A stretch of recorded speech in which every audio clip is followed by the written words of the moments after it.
Hey there, my name is Rosh Jayawardena. I'm the Managing Director of Elliott US, and today I'm going to give you a Q4 market update. The market still remains to be confusing for many. In November, the US economy included 235,000 new roles. This is still in line with interest rates looking to be increased and a looming recession. High-profile tech companies still remain to be in the headlines. Unfortunately, this is because of the layoffs. We're here to help. Anyone that has been affected by some of these layoffs, please reach out to me or the team. We'd be more than happy to kind of share with you all the active work that we have on. Some of our more traditional clients in the retail, financial services and professional services still remain to be steady. So again, we're quite comfortable with the quality of work that's coming from that. Speaking of the quality of work, we have about 38 open recs. This is a decline to our average, which is usually about 50 open roles. Of this work, most of it still remains to be exclusive or retained, which really shows that there is high quality and a lot of clients are still committed to hiring towards the end of this year. A couple of trends that we're seeing in the HR space. As mentioned, many are prepping for economic downturn.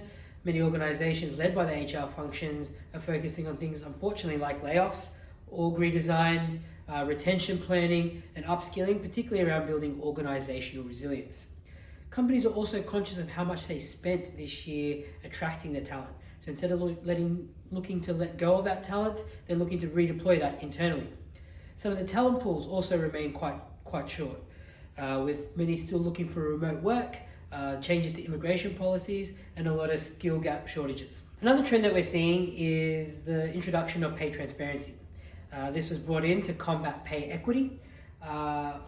In New York City now, all job postings need to have salary ranges posted in good faith.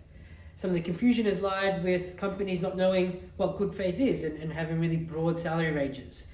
In some instances, we're now also seeing organizations remove some of their job postings to combat internal confusion with many of their employees.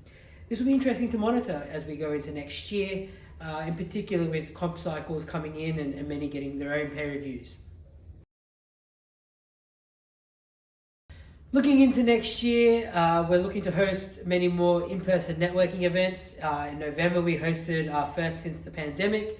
It was great to catch up with many of you on a more personal level, so look out for more details for future events.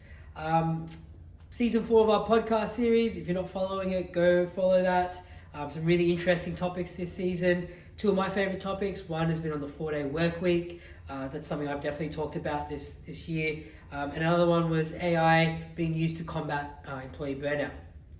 For any HR leaders or HR thought partners that want to partner, please reach out. We're always looking for new interesting stories to share with our community, so we'd love to hear from you all. And finally, it's been a big year, and I just wanted to make sure I gave a big shout out to my team. It's been our biggest year to date, so congratulations to you all. And also just wanted to say thank you to all of you that have supported us throughout this year. Wishing you and all your loved ones a very festive season, and we'll most likely catch up with you next year. All the best and stay safe.